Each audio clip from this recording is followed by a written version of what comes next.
Major questions today about the police response to this elementary school shooting in Texas. The police were there, they were on the scene when the shooter arrived. They watched him run into the school. You had the police, the sheriff's office, you had school resource officers, and you had the border patrol.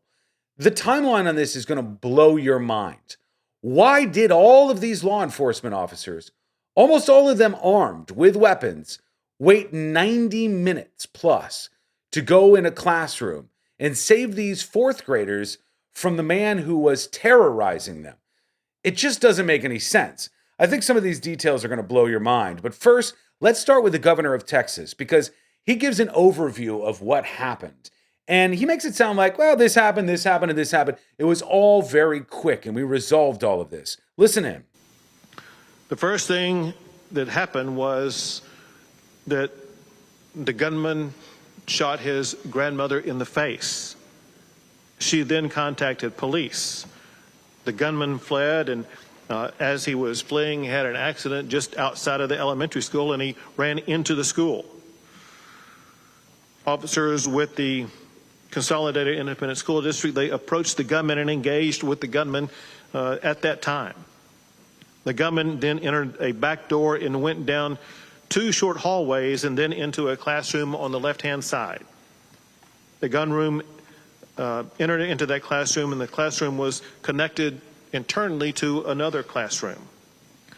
Border Patrol, Consolidated ISD officers, police, sheriffs, and DPS officers converged on that classroom, and a Border Patrol officer killed the gunman.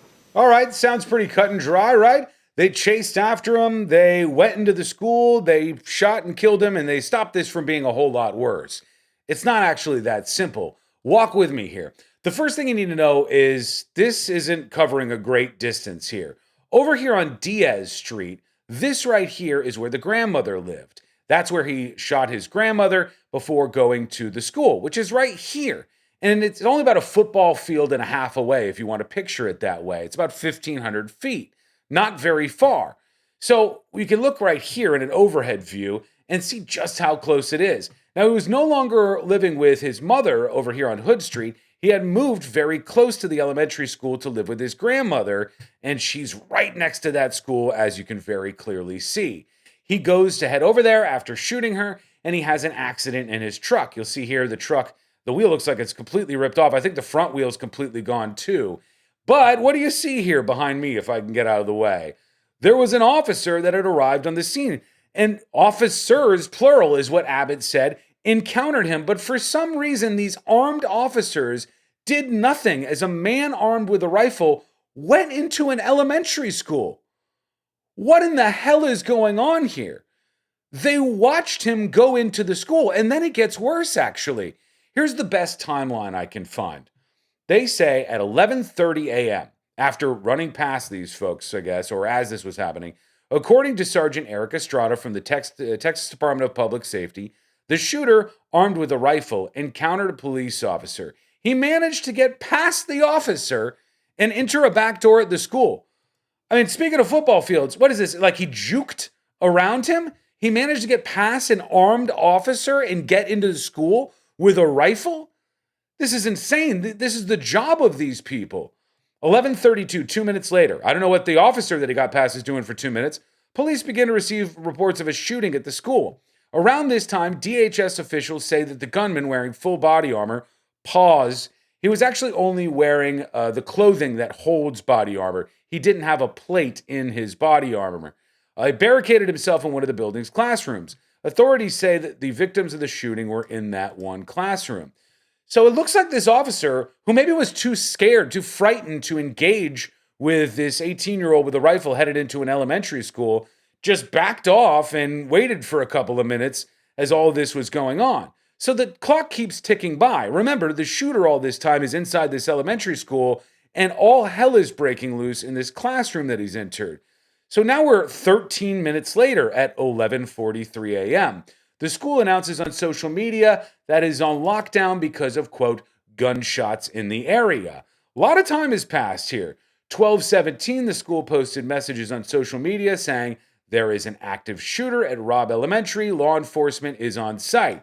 I'm not sure what law enforcement is doing for all this time, but they certainly are on site.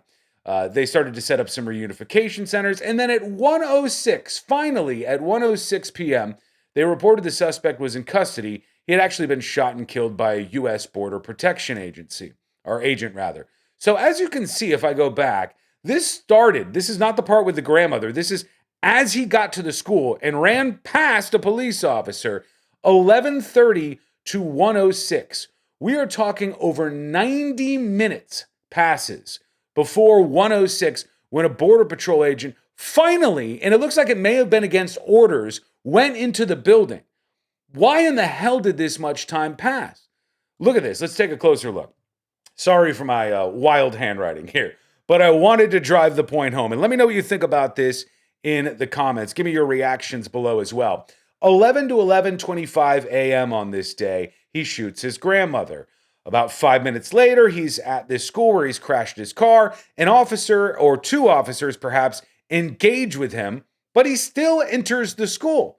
2 minutes later, a student believed to call 911 and reported that shots were fired in the school. And for 90 minutes, after they knew an armed 18-year-old went into a school and they heard rounds firing off from his semi-automatic rifle, they finally decided to enter the school and kill him? Here's some of the potential excuses here, and I want you to address these as well.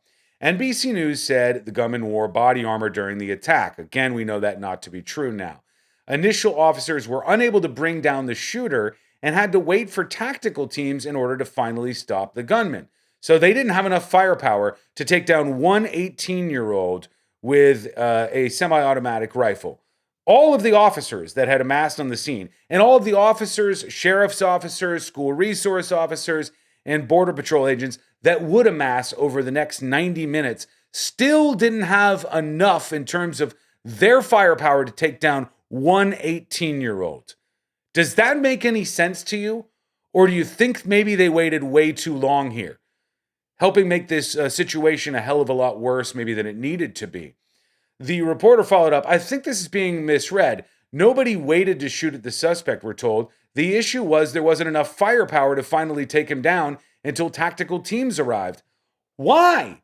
He didn't have body armor. He had one gun. He was one person in a school.